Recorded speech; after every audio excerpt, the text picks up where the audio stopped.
Plastic debris, amounting to roughly 10% of all manufactured plastic, reaches the marine environment and presents severe hazard for wildlife.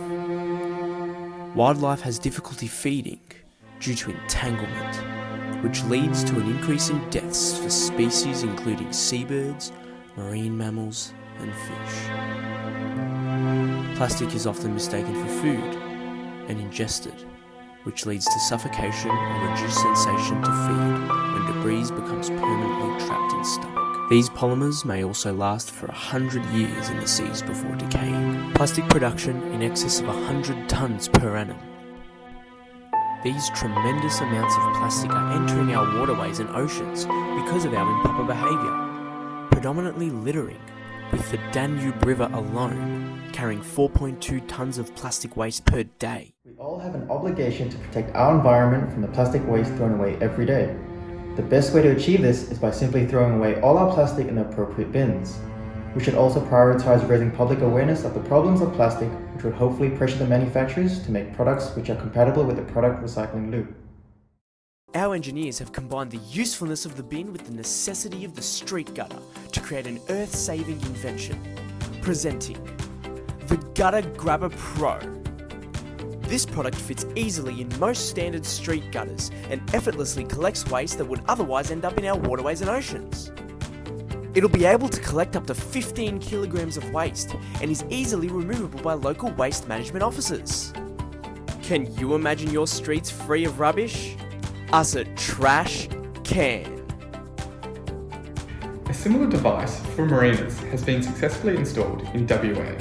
The C-bin recently collected 3 kilograms of plastic waste in just 24 hours.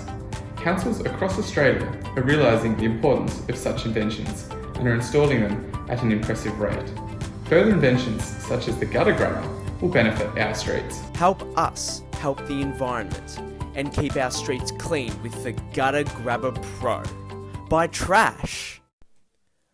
We are the Technological Recycling Association Saving Humanity, but you can just call us T.R.A.S.H for short.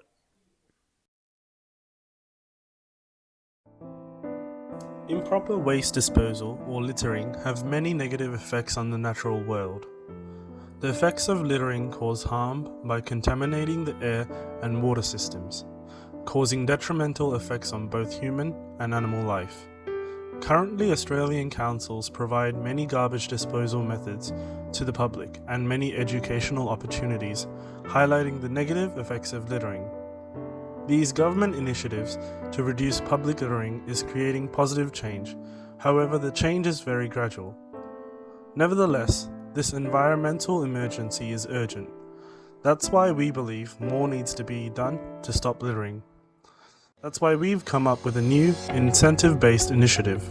The initiative will be to create a system where a store will be established in which people can exchange recyclable goods for everyday goods. Recyclable goods will be valued according to how difficult it is to recycle the traded material. So, for example, plastic is much harder to recycle compared to paper.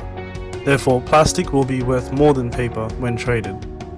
Thus, by promoting people to trade in hard plastics, like plastic bottles, coffee cups, plates, and cutlery, the initiative also reduces the number of hard-to-recycle waste in the environment. The idea of the store would be to educate and bring together the surrounding community through bringing recyclable waste as an incentive and being able to spend it as a form of currency at the store. When one would have redeemed said currency, they would then be able to spend it to buy ethical, healthy and eco-friendly products. Some specific ideas of what would be sold would be locally sourced fruit and vegetables, as it would promote healthy and sustainable eating habits. Furthermore, the store would also function as a zero-waste cafe. For example, not using plastics that can't be recycled, using coffee grounds and community gardens as to help the plants. In addition to that, any items the cafe would sell would also be sourced locally and be healthy to consume. In order to measure the amount of recycling, individuals can have cards registered to them, and the amount of rubbish they have put in for recycling would be tracked on this card and then be used in order to pay for items in the cafe/store. In addition to this being a government initiative, these stores could also be used to help people be trained in ways of working, whether it be hospitality or retail, and with this experience help people get jobs later on in life. We are the Technological Recycling Association Saving Humanity, but you can just call us Trash for short.